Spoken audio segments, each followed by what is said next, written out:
Hujan yang mengguyur sejak Senin sore membuat Sungai Ciliwung kembali meluap. Sejumlah wilayah di Jakarta terendam banjir, salah satunya di kawasan Kampung Melayu, Jatinegara, Jakarta Timur. Dari kesaksian warga, banjir kiriman mulai merendam rumah mereka sekitar pukul 5 pagi setelah warga menunaikan sholat subuh.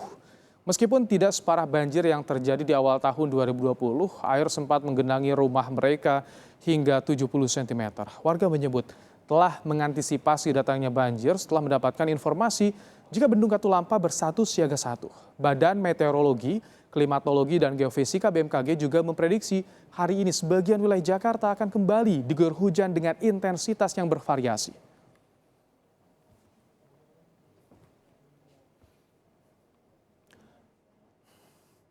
Sejumlah kawasan di Jakarta kembali terendam banjir di beberapa titik, baik permukiman maupun ruas jalan utama. Seperti apa perkiraan cuaca di Jakarta dalam pekan ini dan juga bagaimana upaya untuk mencegah banjir kembali terjadi di Jakarta? Kita akan perbincangkan, saudara, dengan dua narasumber yang sudah bergabung. Ada pengamat tata kota Universitas Trisakti Yayat Supriyatna dan Kasubid Peringatan Dini Cuaca BMKG Agi Wandala. Selamat sore, Kang Yayat, Pak Agi. Selamat sore. Selamat sore. Terima kasih telah bergabung bersama Kompas Petang. Yang pertama saya ingin ke BMKG terlebih dahulu, ke Pak Agi. Pak Agi, bagaimana sebetulnya peringatan dini untuk cuaca di wilayah Jabodetabek? Ini cuaca ekstrem sampai kapan akan terjadi, Pak Agi? Ya, pertama kita bahas sore ini dulu ya, Ibrahim ya, bahwa BMKG memantau perkembangan cuaca pada sore hari ini di mana terdapat perkembangan awan hujan yang cukup signifikan di sekitar wilayah Jawa bagian barat ya, khususnya di sekitar Jakarta, sehingga menyebabkan daerah-daerah di sekitar Jakarta bagian barat, pusat, selatan ini akan diguyur hujan intensitas sedang hingga lebat pada sore hingga petang nanti. Nah, kondisi ini agar menjadi catatan bagi saudara-saudara kita yang barangkali wilayahnya masih terdampak akan luapan Sungai Ciliwung yang merupakan kiriman air yang di dini hari tadi ya. Nah, ini khawatirnya masih ada beberapa kawasan yang masih belum pulih dari genangan, tapi dengan adanya potensi hujan yang muncul di sore hari ini agar kembali berhati-hati karena diperkirakan hujan lokal di sekitar wilayah Jakarta ini pun juga cukup akan sederas kemarin, Pak Agi. Konteksnya sedikit berbeda karena di kemarin relatif meluas merata dan durasinya cukup lama ya. Sedangkan pada sore hari ini kita melihat ada beberapa bagian yang memang hujannya sangat lebat begitu ya. Tetapi kita belum klasifikasikan di daerah-daerah yang memang sedang terjadi genangan Mas ya. Tapi sebagai antisipasi bahwa sebaran hujannya cukup luas juga di sore hingga petang ini. Ini sampai kapan cuaca ekstrem akan terjadi di wilayah Jabodetabek, terutama Jakarta, Pak Agi? Baik, ini yang perlu dipahami bersama oleh masyarakat bahwa kita masih berada di bulan September, yang mana kita perlu ketahui September, Oktober, November ini adalah periode menuju musim hujan ya. Artinya saat ini masih pada fase peralihan. Tapi bukan berarti ketika pada masa peralihan seperti ini tidak terjadi potensi cuaca ekstrim ya. Justru pada saat-saat peralihan seperti ini atmosfer kita itu sedang mencari pattern ataupun bentuknya. Sehingga itulah kenapa seringkali terjadi fenomena cuaca ekstrim di masa periode-periode peralihan. Pertama kita mewaspadai adalah ancaman hujan lebat durasinya singkat seperti yang terjadi kemarin di Sukabumi, Mas Ibrahim. Sehingga hujan turun dalam periode singkat, intensitasnya sangat tinggi. Kekhawatirannya adalah munculnya banjir bandang. Sedangkan terkadang kita tidak siap ya menghadapi akumulasi curah hujan yang sangat tinggi. Nah nanti di beberapa periode berikutnya kita juga berhati-hati terhadap ancaman hujan yang juga disertai angin. Nah ini ada beberapa klasifikasinya dan sekali lagi kita baru memasuki atau bersiap masuk berenda. Gitu. Baik, kendati musim peralihan berada di akhir September, namun perlu diwaspadai hingga selesainya musim penghujan tentu. Saya ingin ke Kang Yayat selanjutnya. Kang Yayat, dulu Anda pernah mengingatkan soal dua bencana di Jakarta waspada, COVID dan juga banjir. Kemarin banjir terjadi di Jakarta, Kang Yayat. Apa saja catatan Anda untuk soal banjir di Jakarta, Kang Yayat? Nah ini yang kita khawatirkan. Pada saat musim masa kemarau, tapi kemarau basah dengan intensitas ada curah hujan tinggi. Kemudian terjadi banjir, ini yang dikhawatirkan dari awal. Pada saat masyarakat menghadapi tekanan COVID, kemudian mendapatkan tekanan lingkungan. Kita ketahui tadi beberapa RW di sepanjang Kali Ciliwung itu mengalami kebanjiran. Kita bisa bayangkan bagaimana masyarakat yang sudah tertekan secara ekonomi, mengalami tekanan depresi karena banjir, sekarang kondisi imunitasnya itu yang harus dijaga. Kita khawatir saja kalau keumpamanya kondisi ini terus terjadi, misalnya tadi prediksi cuaca yang terus berubah, kemudian bisa berimplikasi kepada persoalan kesehatan masyarakat. Dan kita sarankan, apakah wilayah-wilayah yang banjir saat sekarang ini itu berada di zona merah atau tidak? Kalau dia berada di zona merah, berarti harus ada intensitas pengawasan, pemantauan yang lebih 2 kali lipat. Ekstra Yang ya? dikhawatirkan sudah banjir, berada di zona merah, kemudian kondisi masyarakatnya memang tidak siap. Kita biasanya siap pada menjelang musim penghujan dari Desember, Januari, Februari, sudah terbiasa dengan itu. Tapi ini terjadi di kemarau dengan kategori kemarau basah. Nah, ini yang menjadi catatan buat kita, bagaimana menyikapi, mudah-mudahan pada saat PSBB yang lebih ketat ini, pemerintah menghentikan semua kegiatan masyarakat, tiba-tiba kita menghadapi musibah banjir yang mendadak seperti ini. Nah, inilah yang harus menjadi catatan. Di saat kita dibatasi, kemudian muncul masalah baru, sikap kita adalah antisipasi. Jangan ada penambahan kasus-kasus di wilayah-wilayah yang dianggap sangat punya potensi peningkatan, Baik. kasusnya lebih bertambah parah. Baik. Kang Yat, Ini kalau catatan Anda penting. lihat bagaimana respons dari pemerintah dalam menghadapi banjir? Kita tahu koordinasi sebelumnya dari Bogor kemarin sudah disampaikan oleh Ya. Wali Kota Bogor Bima Arya, Kang Yat. Ya, pertama begini, kalau konteks saling memberi informasi itu sangat baik. Sehingga ketika ada 2 pimpinan daerah saling memberikan informasi, itu adalah antisipasi agar masyarakat yang di wilayah yang biasanya menjadi langganan banjir karena luapan Ciliwung, itu sudah bersiap-siap. Dan kita lihat ternyata dari wawancara yang disiarkan oleh Kompas, tadi terlihat bahwa masyarakat sudah menyiapkan dirinya bahwa air akan datang, dan itu kan terlihat pada saat menjelang subuh tadi. Nah, sekarang menjadi pertanyaan, apakah menghadapi situasi yang mendadak seperti ini hanya sebatas saling memberikan informasi? Apa tindakan-tindakan yang harus terjadi yang lebih bersifat konkret, minimal untuk mereduksi potensi masalahnya menjadi lebih besar? Satu saran saya adalah, pertama untuk wilayah yang cukup besar intensitas curah hujannya, seperti di Bogor. Di Bogor sekarang ini hujan dari tadi siang. Durasinya agak lebat sampai sedang. Ini saya posisinya karena berada di Bogor. Kita tidak tahu sampai kondisi malam ini. Nah, informasi itu harus terus-menerus diberikan kepada wilayah Jakarta melalui pimpinan, kemudian diinstruksikan kepada tingkat kecamatan-kecamatan atau RW-RW-nya. Jadi setiap informasi dari jam ke jam, dari waktu ke waktu, atau informasi dari Katulampa bisa diberikan kepada wilayah yang paling sensitif. Jadi mudah-mudahan kondisi cuaca yang terus berubah seperti ini dan potensi curah hujan kemungkinan juga bisa meningkat sewaktu-waktu, bisa disikapi dengan kesiapan di bawah, artinya di hilirnya. Baik, saya juga ingin bertanya kembali kepada BMKG.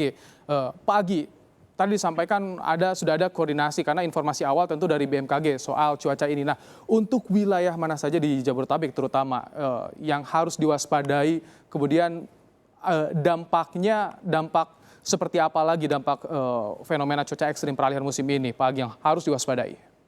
Saya ingin mengangkat, Pak ya tadi sempat sampaikan, Bogor saat ini kami pantau juga masih banyak hujan ya, masih tersebar meluas merata. Dan ini perlu diketahui bahwa Jabodetabek ini kita memiliki dataran tinggi atau area pegunungan di sekitar wilayah selatan. Di mana ketika bulan-bulan periode peralihan seringkali kita merasakan fenomena cuaca yang sangat dipengaruhi sekali oleh kondisi lokal. Salah satunya adalah hujan yang sangat tinggi atau sangat lebat yang kemarin terjadi di wilayah selatan pegunungan di selatan Jakarta, yang mana masuk wilayah Sukabumi, sebagian Bogor. Nah, karakteristik lokal seperti ini perlu diwaspadai justru ketika pada saat periode peralihan seperti saat ini, Mas Ibrahim. Nah, ini yang kita ketahui bahwa meskipun seperti misalnya di Jakarta kemarin, dari pagi hingga siang kita cerah berawan saja begitu ya, tetapi pada hujan yang terjadi di selatan ini sudah mengakibatkan distribusi air yang cukup melimpah ke wilayah utara. Nah, kemudian disusul berikutnya yang perlu diwaspadai adalah ketika ada hujan di kawasan urban, artinya hujan-hujan yang ada di Jakarta, yang biasanya ini menghasilkan daerah-daerah genangan yang kemudian juga bisa memperburuk kawasan yang memang terdampak dengan banjir. Nah, hal-hal seperti ini yang kita perlu ketahui bahwa Jakarta ini memiliki polanya tersendiri, sehingga saya sepakat dengan Pak Yat tadi bahwa kolaborasi antara pemerintah baik di Jakarta maupun Bogor ini perlu dilakukan. Dan kami pun BMKG juga berkomunikasi langsung dengan kawan-kawan di BPBD DKI Jakarta, BPBD di Bogor untuk mengkoordinasikan sebetulnya sejauh mana distribusi curah hujan yang akan terjadi pada petang ini, pada esok hari. Nah, ini adalah langkah-langkah yang perlu kita sokong bersama untuk mengurangi dampak dari ancaman bencana itu. Baik. Selanjutnya Kang Yayat, kalau Anda Ya. melihat bagaimana respons dari pemerintah DKI, ini sudah on the track dalam mengatasi banjir kemarin? Nah, ini yang terlihat tadi, banyak yang kaget. Saya melihat tadi camat yang tiba-tiba melihat ada di wilayah yang tergenang itu pompanya tidak siap. Kapasitasnya itu dengan intensitas curah hujan yang turun dengan volume air yang besar itu tidak maksimal. Sehingga harus menunggu lama. Nah, sekarang yang menjadi pertanyaan, kita petakan kembali kalau wilayah sepanjang Ciliwung yang belum dinaturalisasi, maksudnya belum dinormalisasi, itu harusnya memang sudah aman lah dalam konteks sekarang. Tapi bagaimana dengan wilayah bantaran sungai yang belum terselesaikan dengan persoalan normalisasi? Kemungkinan bisa terjadi seperti kasus Kampung Melayu. Nah, kemudian yang kedua, wilayah urban yang dikatakan Mas Agi tadi bahwa ada wilayah urban yang memang punya potensi dia mengalami genangan tinggi. Seperti di area pemakaman kemarin itu di Karet Bifak. Karet Bifak. Iya. Nah, di Karet Bifak tiba-tiba ada kondisi yang cukup parah. Ini pertanyaannya kan pada kondisi saluran drainasenya. Kemarin Dinas Sumber Daya Air mengajak media untuk melihat Waduk Uriario. Iya. Bahwa kami sudah melakukan pengurukan, kami sudah melakukan pembersihan. Pertanyaannya di mana saja? Nah, ini kan langsung dicoba nih. Apakah program-program yang dijalankan sekarang, karena antisipasinya kan sekarang kemarau. Kita menghadapinya bulan Desember. Justru terjadinya pada saat musim kemarau. Jadi pertanyaannya berapa persen upaya-upaya yang sudah dilakukan sekarang ini bisa mengatasi wilayah-wilayah yang dianggap sudah sangat rawan. Karena ingat loh, hampir rata-rata drainase kita itu tidak mampu mengantisipasi kalau curah hujan ekstrim. Itu pasti genangan. Jadi kalau misalkan Anda melihat ini permasalahan kalau di bantaran sungai sudah bisa diatasi, tapi bagaimana untuk di wilayah permukiman yang terkena hujan lokal ya, hujan di wilayah urban? Iya. Karena begini, Jakarta ini kalau hujan lokal saja antara 50 sampai 100 dalam kondisi bukan lebat bisa tergenang dengan tanpa harus dikirim dari Bogor, khususnya wilayah urban. Apalagi kalau curah hujan yang sangat lebat di atas 100 misalnya. Kalau kejadian di bulan Januari kita melihat bagaimana intensitas curah hujan dengan skala 100 tahunan itu betul-betul kondisi sistem kita belum mampu mengantisipasi. Dan kita perlu ingat bahwa drainase kita adalah drainase dari sisa masa lalu ketika kota ini baru dibangun. Jadi kondisinya tidak bisa mendukung perubahan secara besar-besaran yang terjadi seperti sekarang. Jadi solusinya bagaimana Kang Yayat ke depan untuk terutama soal drainase yang tadi Anda sampaikan? Nah, sekarang saya mengatakan petakan kembalilah wilayah-wilayah yang dianggap paling rawan. Contohnya tadi, kenapa Jalan Sudirman terus-menerus terjadi genangan? Jangan-jangan ada pekerjaan trotoar di mana tali airnya terlalu kecil. Kita ada pekerjaan-pekerjaan teknis, tapi pekerjaan teknis kadang-kadang tidak memahami bagaimana curah hujan tertinggi di kawasan tersebut. Jadi saya kira sekarang daripada kita mencari mana yang kurang, mana yang salah, sikapi saja untuk segera memantau, memperbaiki kemungkinan kondisi-kondisi dadakan bisa terjadi pada semua wilayah urban di Jakarta. Jadi doronglah, walaupun kita sedang COVID, kesiagaan, antisipasi dalam kondisi menjelang musim penghujan makin harus ditingkatkan. Kalau tidak, akan menambah dua masalah besar di Jakarta saat musim hujan datang, saat COVID semakin memuncak. Nah, saat musim hujan datang, COVID memuncak, bagaimana pula Kang Yayat soal pemetaan lokasi tempat pengungsian agar tidak timbul kerumunan di sini? Nah, ini pembelajaran yang terbaik sekarang ini hari ini terjadi. Seakan-akan kita diuji menjelang saat musim penghujan. Karena COVID kan kalau menunggu vaksin kita belum tahu kapan akan bisa diberikan kepada masyarakat lebih merata. Ini pembelajaran terbaik. Pembelajaran pertama satu, siapkan kondisi lingkungan atau tempat pengungsian yang memang bisa membuat distancing fisikal yang lebih nyaman. Kondisi yang aman. Atau rumah-rumah isolasi yang bisa lebih baik bagi mereka yang kemungkinan sudah kena COVID. Atau yang kedua, memperbesar misalnya daya tampung bagi katakanlah di Wisma Atlet untuk menyikapi kemungkinan adanya peningkatan kasus menjelang musim penghujan. Karena bukan apa-apa, banjir itu bisa membuat orang depresi dan stres dengan imunitas kita menjadi turun.